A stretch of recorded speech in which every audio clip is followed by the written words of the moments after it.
नमस्कार, मैं हूं अपराजिता सिंह पीओ पटना में आपका स्वागत है। आज है 15 अक्टूबर, दिन बुधवार। खबरों की ओर बढ़ने से पहले डालते एक नजर आज की सुर्खियों पर। बैंक ऑफ बड़ौदा में मैनेजर समेत 50 पदों पर भर्ती।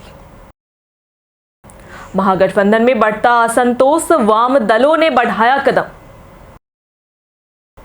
यूजीसी नेट 31 दिसंबर से 7 जनवरी तक आयोजित।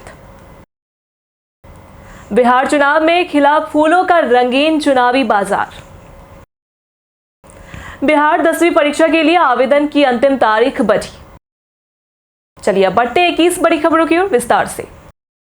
बैंक ऑफ बड़ौदा में मैनेजर समेत 50 पदों पर भर्ती। बैंक ऑफ बड़ौदा ने मैनेजर सहित 50 पदों पर भर्ती निकाली है। आवेदन banksap.bankofbaroda.co.in पर कर सकते हैं। योग्यता किसी विषय में graduation, post graduation, finance diploma या CA, CMA, CS, CFA degree के साथ 3 से 8 साल का अनुभव।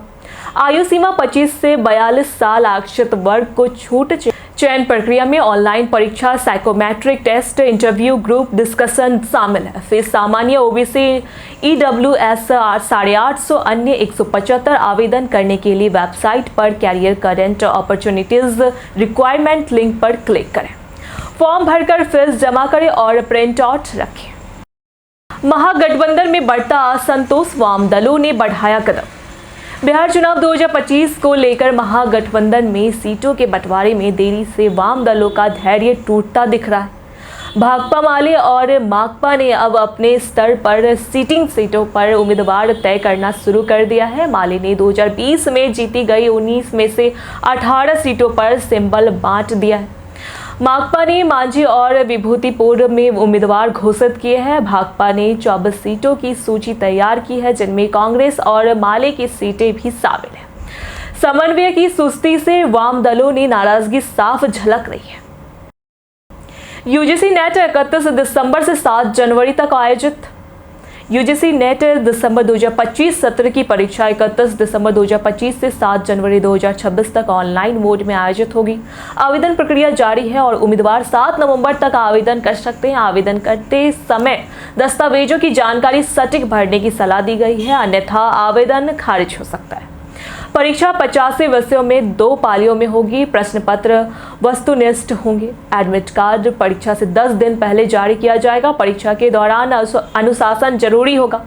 यूजीसी नेट ने असिस्टेंट प्रोफेसर और जूनियर रिसर्च फेलोशिप JRF के लिए पात्रता तय की जाती है। बिहार चुनाव में खिला फूलों का रंगीन चुनावी बाजार। बिहार विधानसभा चुनाव में नामांकन से पहले फूलों की मांग में जबरदस्त उछाल देखा जा रहा है। पटना की फूल मंडियों में गुलाब और गेंदों की एडवांस बुकिंग हो रही है। समर्थक नामांकन जुलूस और जीत के जश्न के लिए हजारों रुपए के फूल खरीद रहे हैं। दामों में 30 से 40% बढ़ोतरी के बावजूद बाजार में रौनक बनी हुई है। माला गूंथने वाले कारीगर दिन रात काम में जुटे हैं। फूलों के चुनावी लॉजिस्टिक्स सक्रिय हो चुका है। राजनीति अब नारों और पोस्टरों से आगे बढ़कर फूलों की खुशबू से भी जुड़ गई है। मंडियां त्योहार जैसे दिख रही है। बिहार 10वीं परीक्षा के लिए आवेदन की अंतिम तारीख बढ़ी।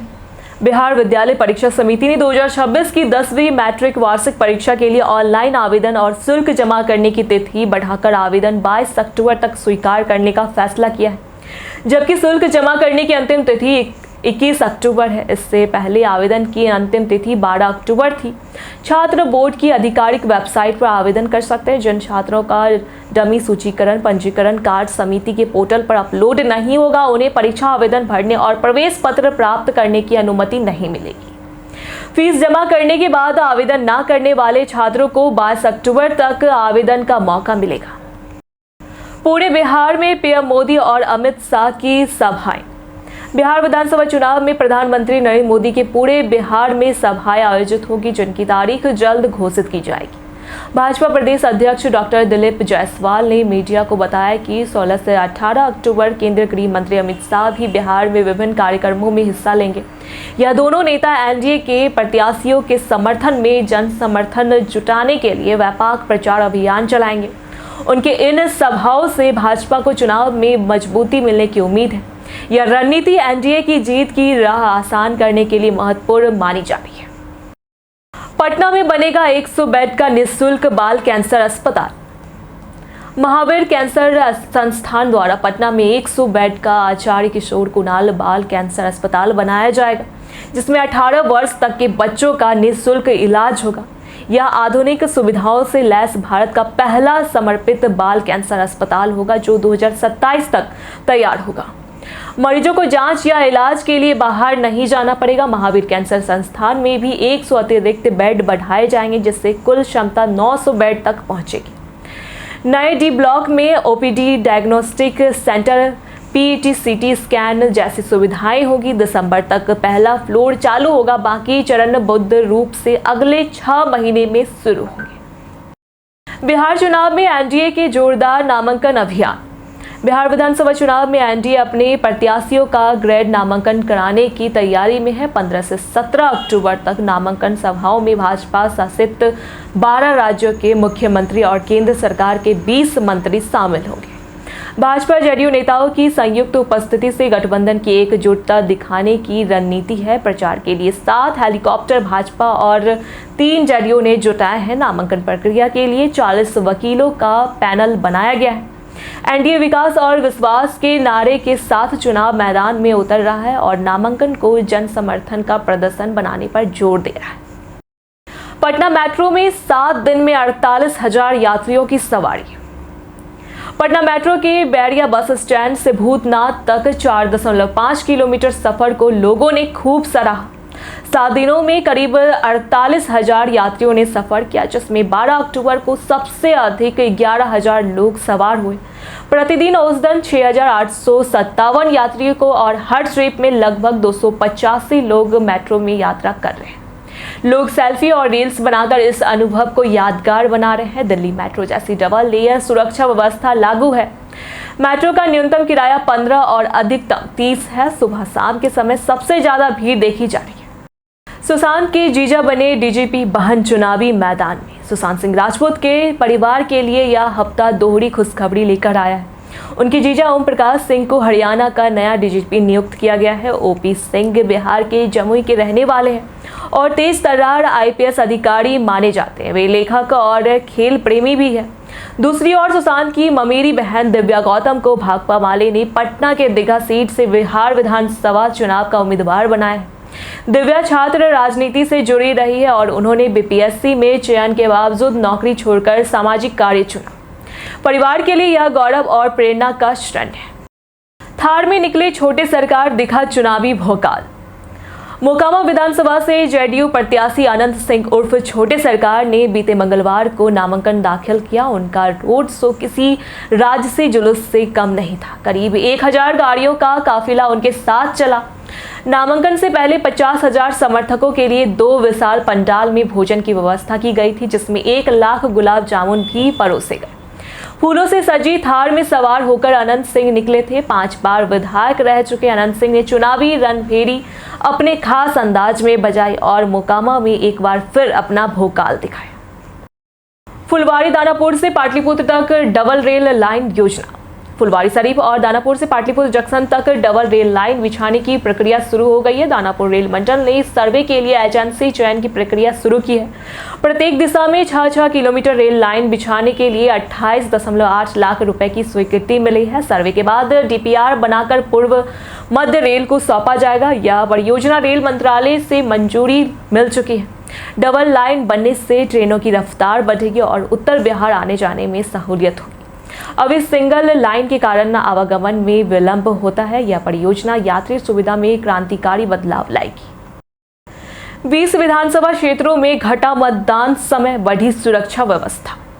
दूसरे चरण में 11 नवंबर को 122 विधानसभा सीटों पर मतदान होगा। चुनाव आयोग ने सुरक्षा कारणों से 20 विधानसभा क्षेत्रों के कई बूथों पर मतदान समय घटा दिया है। इन क्षेत्रों में सुबह 7 बजे से शाम 4 बजे तक वोटिंग होगी। कटोरिया, बेलहर, चेनारी, गो, नवीन नगर, कटुम्बा, औरंगाबाद, रफीगंज, गरुआ, सिरघाटी, बाराचट्टी समेत कई संवेदनशील क्षेत्रों में यह निर्णय लिया गया है। इमामगंज और बोधगया में भी अलग अलग समय तय किया गया है। आयोग ने इन बूथों को असुरक्षित मानते हुए सुरक्षा बढ़ाने और सख्ती से निगरानी रखने का निर्देश दिया है। चुनाव से पहले पटना पुलिस की सख्ती, केंद्रीय बल तैनात। पटना पुलिस ने विधानसभा चुनाव से पहले सुरक्षा कड़ी कर दी है। 37% संवेदनशील इलाकों में केंद्रीय बलों के साथ पुलिस सतर्क है। जुलाई से अगस्त में 179 अवैध हथियार, 1229 कारतूस और 86 लाख नगद बरामद हुए। 7,803 अपराधी गिरफ्तार, 5,951 जेल भेजे गए। 24,311 के खिलाफ निरोधात्मक कार्रवाई हुई। 17,834 को बाढ़ भरवाया गया।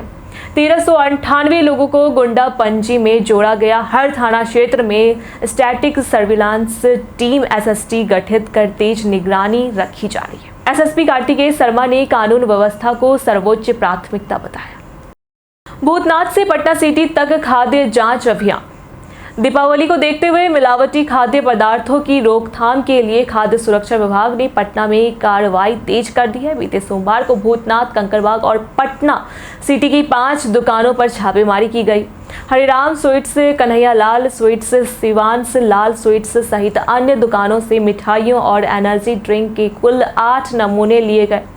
सभी नमूने जांच के लिए लैब भेजे गए। अधिकारी अजय कुमार ने बताया कि त्योहारों में नकली मावा और पनीर का खूब इस्तेमाल होता है। रिपोर्ट्स के आधार पर आगे की कार्रवाई होगी। यह विशेष जांच अभियान दीपावली तक चलेगा। सीट बंटवारे पर कांग्रेस राजद में तकरार। बिहार विधानसभा चुनाव 2025 से पहले महागठबंधन में सीट बंटवारे को लेकर कांग्रेस और राजद के बीच तनाव गहराता जा रहा है। सोशल मीडिया पर दोनों दलों के नेता एक दूसरे पर दोहे और शायरी के जरिए तंज कस रहे हैं। राजद नेता मनोज झा ने प्रेस और गठबंधन की नजाकत पर आधारित दोहा साझा किया, तो कांग्रेस की रागिनी नायक ने ठगबंधन को हराने का संदेश देते हुए पलटवार किया। इससे महागठबंधन में दरार की अटकलें तेज हो गई है। इसी तरह एनडीए में भी पहले सीट बंटवारे के दौरान कविता और शायरी के जरिए संदेश दिए गए थे। पटना में सामान्य से कम बारिश, मौसम शुष्क बना हुआ। इस साल पटना में मानसून के दौरान सामान्य से कम वर्षा दर्ज की गई, जिससे सूखे की आशंका जताई जा रही है। हालांकि 1 से 13 अक्टूबर के बीच पोस्ट मानसून में 128.6 मिलीमीटर बारिश हुई, जो सामान्य से 235% अधिक है। मौसम विभाग के अनुसार अगले 24 घंटों में मौसम शुष्क बना रहेगा और विशेष बदलाव की संभावना नहीं है। बीते दिनों पटना का अधिकतम तापमान 31.4 डिग्री सेल्सियस और न्यूनतम 24.0 डिग्री सेल्सियस दर्ज किया गया। सुबह शाम हल्की ठंड और दिन में तेज धूप ने लोगों को परेशान किया। वीआईपी प्रमुख मुकेश सहनी को झटका, डिप्टी सीएम पद स्थगित। बिहार विधानसभा चुनाव 2025 से पहले महागठबंधन में वीआईपी प्रमुख मुकेश सहनी की डिप्टी सीएम पद की मांग पर विराम लग गया है। सहनी अधिक सीटों और उप मुख्यमंत्री पद की मांग कर रहे थे, लेकिन राजद और कांग्रेस फिलहाल इसके लिए तैयार नहीं है। महागठबंधन ने कहा इस मामले पर अंतिम फैसला चुनाव के बाद विधायक दल की बैठक में होगा। सहनी को इस बार 15 से 16 सीटें मिलने की संभावना है। सभी दल फिलहाल चुनाव जीतने और प्रचार रणनीति पर फोकस कर रहे हैं। टेस्ट में 48 पारियों बाद कैंपबेल का शतक। 2025 में भारत ने वेस्टइंडीज को 2 से टेस्ट सीरीज में हराया। शुभम गिल ने कप्तानी में भारत ने 23 मैच जीतकर सबसे ज़्यादा जीत का रिकॉर्ड बनाया। गिल ने ऑस्ट्रेलिया के कमिंस की बराबरी की। मोहम्मद सिराज 37 विकेट लेकर टॉप विकेट टेकर बने। कैंपबेल और होप ने 14 साल पुराना 30वें विकेट का रिकॉर्ड तोड़ा। जॉन कैंपबेल ने 48 पारियों में पहला टेस्ट शतक लगाया, जो सबसे ज़्यादा पारियों खेलने के बाद शतक बनाने का दूसरा रिकॉर्ड है। ईपीएफ अकाउंट से पूरा पैसा निकासी अब आसान और तेज। ईपीएफओ ने नए नियम लागू किए हैं, जिनमें अब सदस्य अपने ईपीएफ खाते से पूरी राशि बिना किसी दस्तावेज जमा किए निकाल सकेंगे। 13 पुराने नियम खत्म कर 3 कैटेगरी में निकासी की अनुमति दी गई है। न्यूनतम सेवा अवधि घटाकर 12 महीने कर दी गई है। बिना कारण बताए विशेष परिस्थितियों में निकासी संभव होगी। खाते में कम से कम 25% बैलेंस रखना आवश्यक होगा। ऑटोमेटिक क्लेम सेटलमेंट होगा। जुर्माने में छूट देते हुए विश्वास योजना शुरू की गई है। डिजिटल लाइफ सर्टिफिकेट के लिए मुफ्त उपलब्ध होगा। ईपीएफओ ने डिजिटल ट्रांसफॉर्मेशन को भी मंजूरी दी है। रेलवे ने स्पेशल ट्रेनों की देरी पर कसा शिकंजा। त्योहारी सीजन में यात्रियों की सुविधा के लिए रेलवे ने स्पेशल ट्रेनों के समय पालन पर सख्त निगरानी शुरू की है। दानापुर मंडल के कंट्रोल रूम से 110 से अधिक पूजा स्पेशल ट्रेनों की हर गतिविधि पर नजर रखी जाएगी। ट्रेनें बिना कारण देर से चलने पर संबंधित अधिकारियों और कर्मचारियों की जवाबदेही तय की जाएगी। ईसीआर मुख्यालय ने रोजाना रिपोर्ट देने का आदेश दिया है। देरी के कारण यात्रियों में असंतोष बढ़ा है और बर्थ खाली रह जा रही है। रेलवे अब सुनिश्चित करेगा कि स्पेशल ट्रेनें समय पर चले ताकि यात्रियों को बेहतर सेवा अनुभव मिल सके। बीते दिनों जिन्होंने हमारे वीडियो पे लाइक और कमेंट किए थे उनके नाम है मनोज दास, अवोध कुमार, स्वास्तिक कुमार, संजीव कुमार, राकेश मिश्रा, अमरजीत कुमार, मोहम्मद सनाउल्ला, आरजू आलम, राजीव केविट। इसी के साथ बढ़ते हैं आज के सवाल की ओर। आज का सवाल है, क्या स्पेशल ट्रेनों की देरी से आपकी यात्रा प्रभावित हुई है? आप अपना जवाब हमें हमारे कमेंट सेक्शन में लिखकर जरूर दें। ऐसी जानकारी के लिए देखते रहे प्योर पटना।